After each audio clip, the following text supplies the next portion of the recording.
Well, I'm not sure the average American should care necessarily about what happens to Dorian Abbot, but they should care about their children getting indoctrinated at elementary school, which is what's going on now as a result of these theories that have come out of higher education.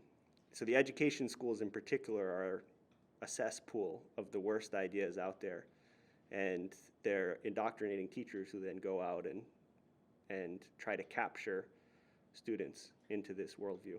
Well, let me tell you a little story. When I teach 500 undergrads a year, and I have about a couple dozen graduate student teaching assistants, and at the beginning of class, I have to help them get ready to do the teaching.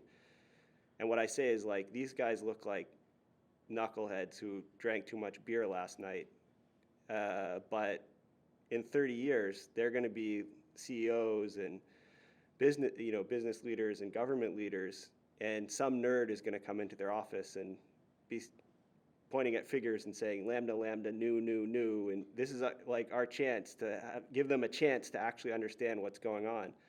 But I mean, that's the key issue, is that these kids coming out of these schools are going out and having important positions in society, and they're taking a lot of these ideas with them.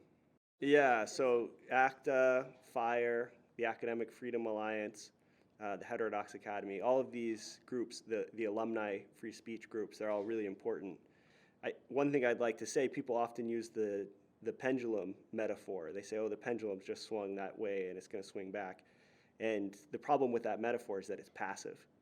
And so swinging the pendulum back, in this case, requires people to actually do something, to join these groups, to give money, to make their voice heard.